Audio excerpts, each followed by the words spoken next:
One of the world's classics gets the consuming passions touch today. It's lasagna, the great Italian baked pasta dish with its two sauces, meat and bechamel. Now, I've had lasagnas that have been sloppy enough to qualify as soups. I've had other lasagnas that have been tough and leathery, like an old boot.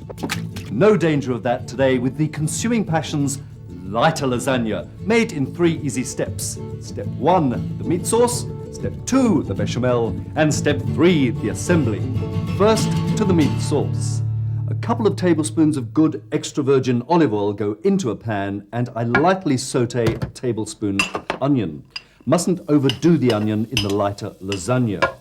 While it's softening for a minute or two, I grate some carrot as finely as possible. This will provide a gentle sweetness to the sauce and help with the texture. Into the pan it goes, along with a little celery. Enough to contribute to the overall flavor, but without screaming out, "Hey, it's celery in here." Now I cook this up for a few minutes and add a little chopped fresh thyme, or you could use a little dried thyme, and meat. I'm using lean minced beef, and it just has to undergo a color change before I add my moisturizers, so to speak. Tomato pulp, or chopped tomatoes, about 500 grams. 250 mils of a light stock chicken or veal.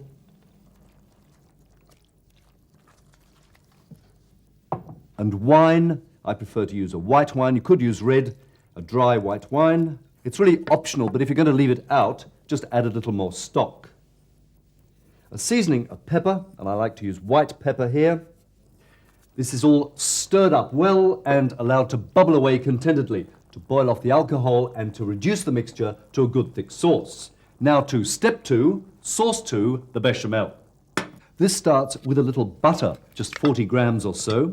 Or if you're keeping an eye on your intake of saturated fats, you could replace this with margarine, as recommended by the Heart Foundation. Once melted, I add a heaped tablespoon of corn flour, or cornstarch if you're American. And this cooks gently for a couple of minutes, but it mustn't go brown. Then in goes milk, a little at a time. I'm using a reduced fat milk, stirring constantly until a smooth paste is achieved, as it is here. Now, it's here that many lasagnas go wrong, because what should be a delicately flavored bechamel becomes a very strongly flavored cheese sauce. Incidentally, bechamel, which takes its name from one of Louis XIV's courtiers, is actually a white sauce. The only flavorings I use are a little low-fat mozzarella, a little Parmesan cheese, a little black pepper, and a grating of nutmeg.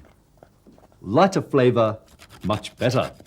Once I'm satisfied with the consistency, and I am here, I remove from the heat, add an egg yolk, reserving the white for the next step, which is the last stage.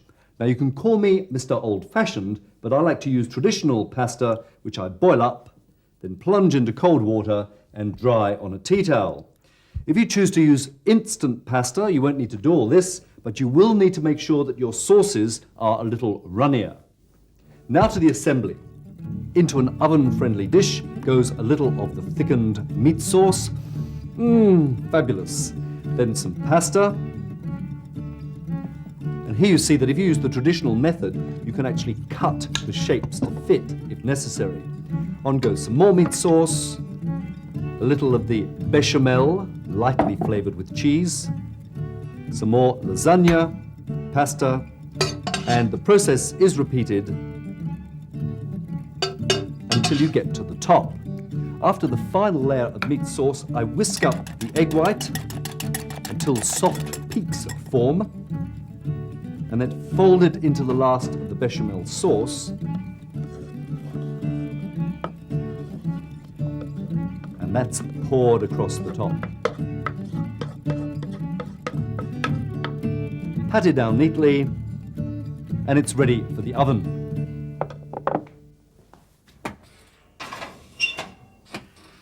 About 190 degrees C for for 3/4 of an hour, or until the top is a beautiful golden brown. And there it is, the Consuming Passions lighter lasagna, served with a sprinkling of Parmesan cheese and a garnish of thyme. I like to have my lighter lasagna with a big green salad, some crusty bread to mop up the juices, and a light red wine, a claret style, Australian of course.